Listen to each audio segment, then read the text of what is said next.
Seja bem-vindo ao canal Sem Enigmas, desvendando textos e temas desafiadores da Palavra de Deus. Eu sou o Júnior Siqueira e nesse vídeo eu vou falar sobre o uso das joias na Bíblia. Fique até o final.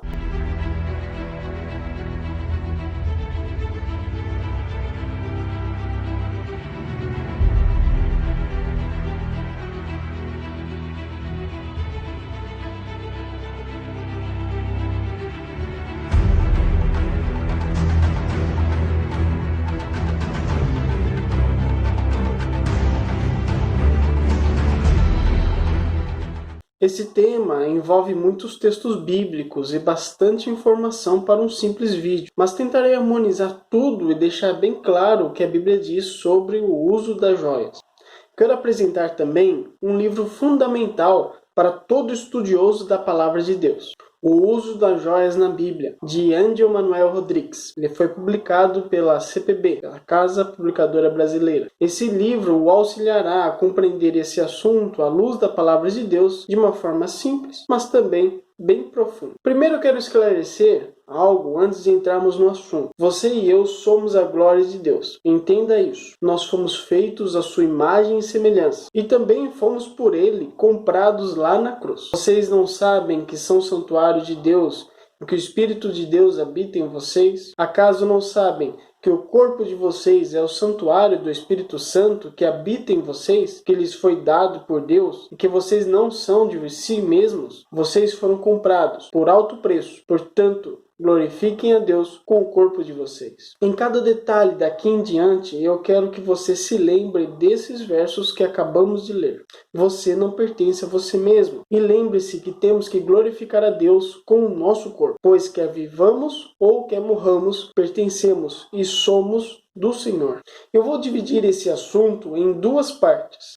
Primeiro eu vou falar do uso das joias no tempo do Antigo Testamento. E por fim, vou falar sobre o uso das joias no Novo Testamento. Por favor, fique até o final e atento a cada versículo e a cada explanação que eu vou fazer aqui da Palavra de Deus. Vamos começar falando do uso das joias no Antigo Testamento. Encontramos vários versículos bíblicos referentes a joias, e com esses versículos que nós encontramos, vamos também descobrir o real sentido delas no período do Antigo Testamento. Joias como um tipo de moeda. Em Gênesis 24, verso 22, nós vemos o servo de Abraão pagando Rebeca pelos trabalhos que ela ofereceu a ele e aos seus camelos. A forma de pagamento ali foi através de joias. E também a forma de pagamento que foi feita pelo dote por Rebeca para o casamento com Isaac. Você vê isso em Gênesis 24, versos 51 a 53. Joias como evidência de riqueza. Em 2 Crônicas 32, verso 27, nós vemos o rei Ezequias demonstrando toda a sua riqueza e posses. As joias também estão ali no meio. Elas são mencionadas como uma forma de riqueza e poder também. Em 1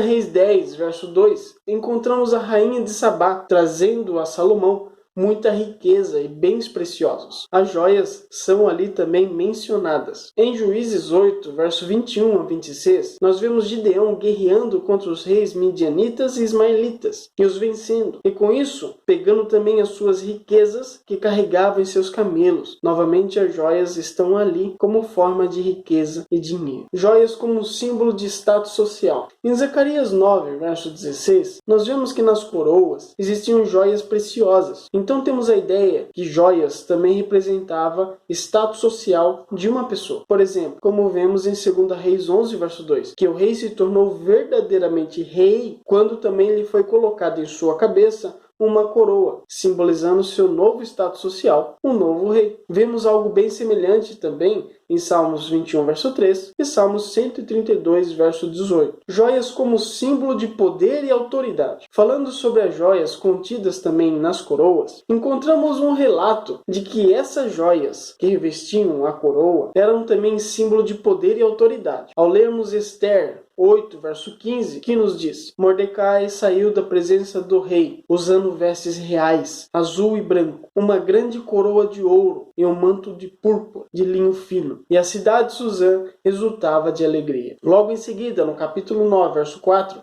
vemos que Mordecai estava ficando cada vez mais e mais poderoso em toda a casa do rei. E quando se perdia todo o poder e a autoridade, a coroa também caía de suas cabeças. Dize ao rei e à rainha: humilhai-vos, sentai-vos no chão, porque de vossas cabeças já caiu a coroa de vossa glória. Jeremias 13, verso 18. Joias na função religiosa. Vemos nas funções religiosas que o sumo sacerdote era revestido de joias. Zacarias 6, verso 11, nos diz assim: pegue a prata e o ouro, faça uma coroa e a coloque-a na cabeça do sumo sacerdote, Josué, filho de Josadac. Êxodo 29, verso 6, diz que essa coroa era sagrada por conta de ser dedicada ao Senhor e ao seu trabalho. Já em Êxodo 28, do 15 a 21, encontramos um peitoral de ouro e pedras preciosas que ia na vestimenta do sumo sacerdote. Já nos versos 36 a 38, vemos alguns detalhes sobre a vestimenta do sumo sacerdote. E essas vestimentas que ali vemos eram usadas sempre em momentos das ofertas e consagração de todo Israel. Joias usadas como oferta ao Senhor. Números 31, verso 50, diz que os homens de guerra levavam joias preciosas como ofertas para o Senhor. Provavelmente conseguiam essas joias em suas batalhas. Em Êxodo 30, do 11 a 16, explica a ordem que era realizada essas ofertas ao Senhor.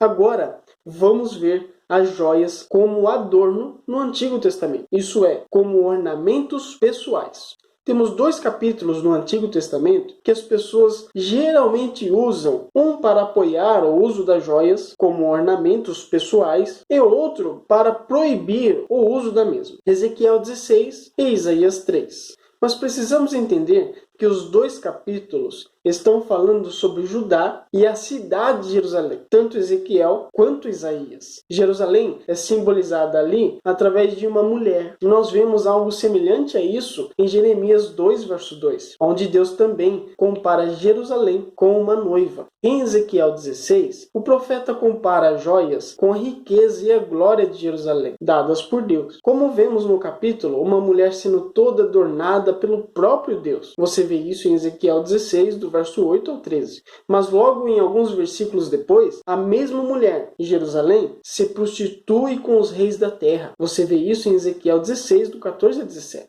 A ponto de Deus chamá-la de irmã de Sodoma. Isso está em Ezequiel 16, do 48 ao 49. E por conta disso, fica totalmente nua e descoberta, sem mais nenhuma joia. Ezequiel 16, do verso 39 a 40. Isso é, sem mais nenhuma riqueza e glória.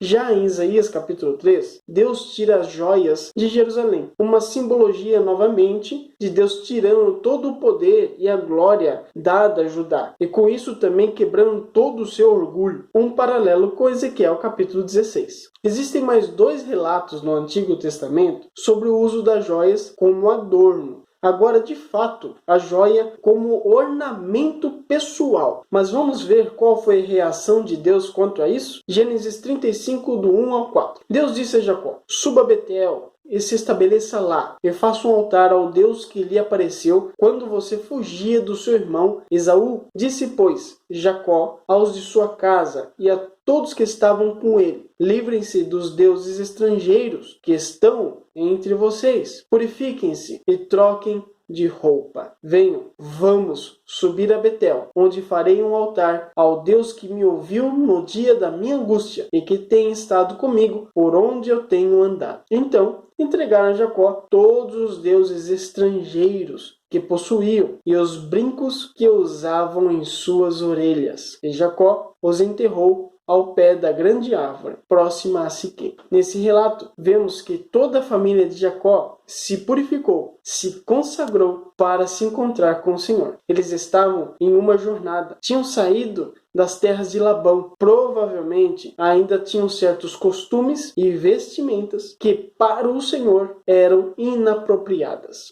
Logo depois de se purificarem, Deus aparece a Jacó como Deus Todo-Poderoso, El Shaddai, e faz ali uma aliança com Jacó e toda a sua família. Você vê isso em Gênesis capítulo 35, do 9 ao 15. Êxodo 33, do verso 3 ao 6.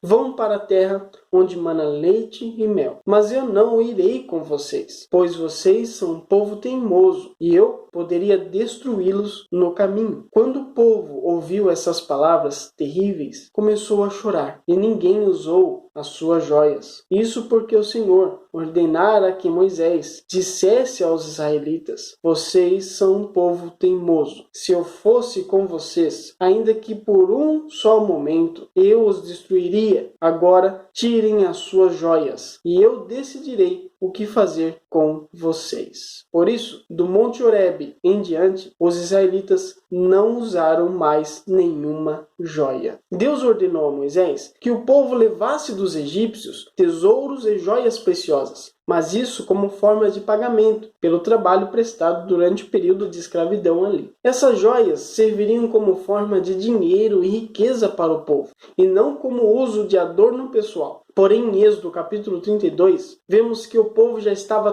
totalmente corrompido em uma ocasião de idolatria.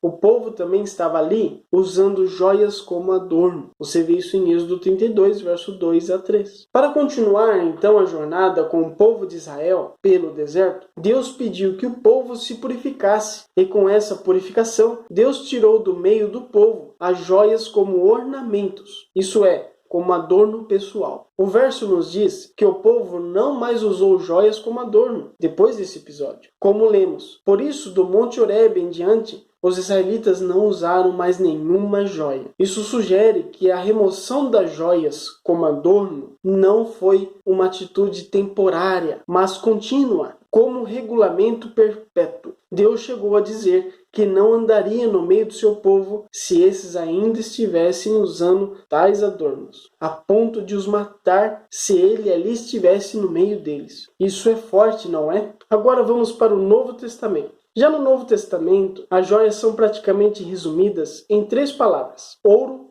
prata e pérolas. Há poucas referências a pedras preciosas como usadas em adorno pessoal. Praticamente 2 versos do Novo Testamento falam diretamente e especificamente das joias como ornamental em pessoas. Isso é, como adorno pessoal. Mas antes de lermos esses textos, quero com você resumir toda a visão do Novo Testamento sobre o assunto das joias. Primeiro, nós vemos a referência ao ouro sendo oferecido ao bebê Jesus pelos magos do Oriente, em Mateus 2, verso 11. Também vemos Pedro dizendo que não tinha nem ouro e nem prata para oferecer ao coxo na entrada do templo. Se você vê em Atos capítulo 3, do verso 5 ao 6. Aí nós vemos uma referência clara que esses bens preciosos eram tidos como dinheiro e riqueza. Em 1 Pedro capítulo 1, verso 18 a 19, Pedro diz que não fomos comprados por ouro e prata, mas sim pelo sangue de Jesus. Uma boa explicação que no primeiro século esses tipos de joias preciosas eram formas de pagamento e crédito. Tiago, ao falar sobre a riqueza, no capítulo 5 de sua carta, ele usa a palavra prata e ouro também. Mas eu quero explicar nesse momento um detalhe importante que você precisa entender. Existem joias como forma de riqueza, joias como forma de adorno e joias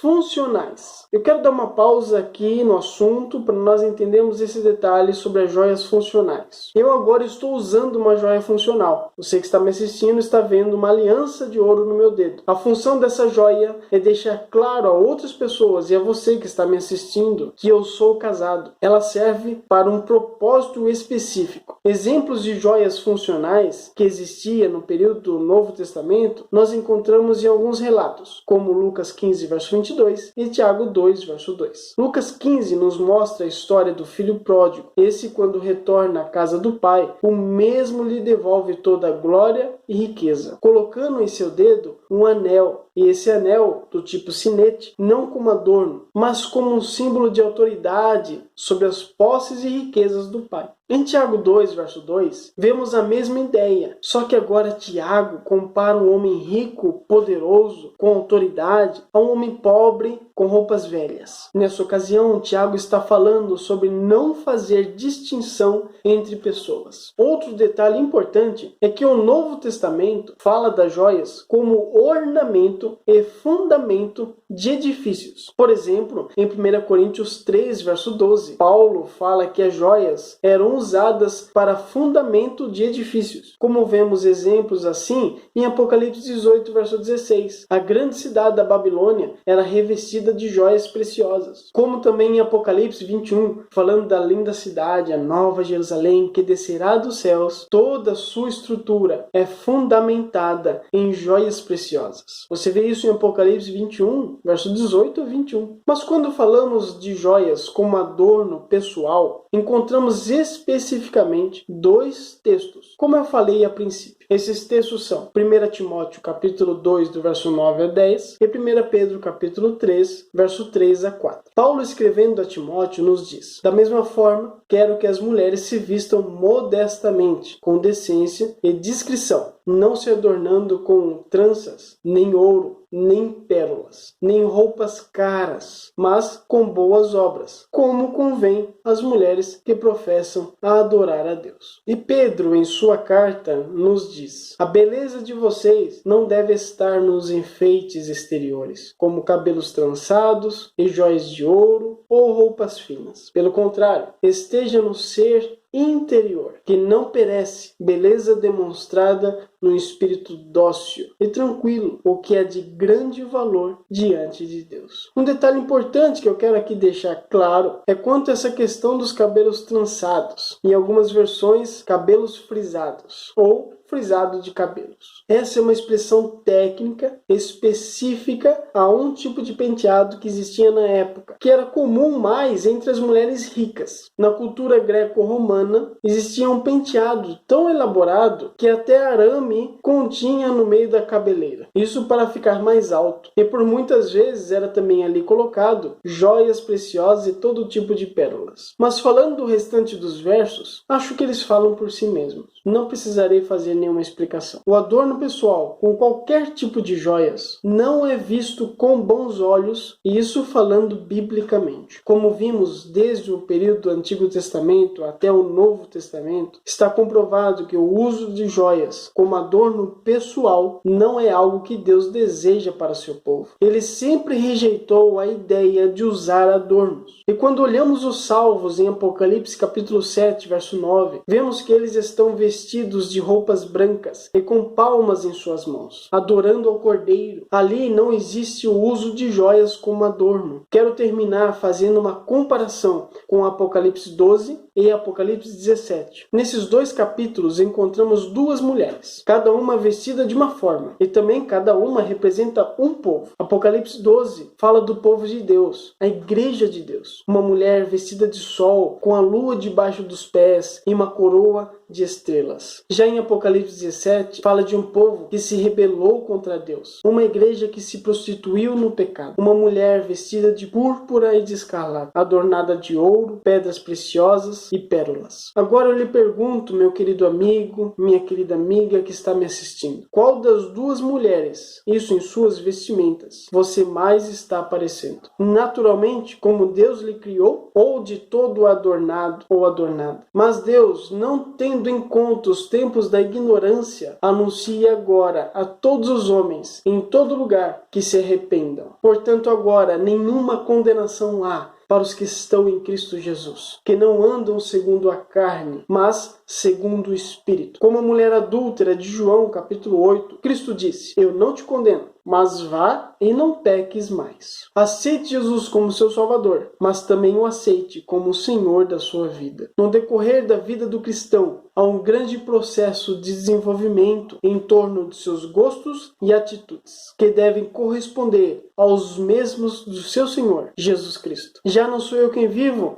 mas Cristo vive em mim. E esse viver que agora tenho na carne, vivo pela fé no Filho de Deus, que me amou e a si mesmo se entregou por mim. O adorno cristão é fundamentalmente interior, mas ele se expressa na apresentação e conduta exterior, isso é, com suas boas obras. Que Deus lhe abençoe. Deixe seu comentário aqui embaixo, deixe seu like também, compartilhe os vídeos e até a próxima.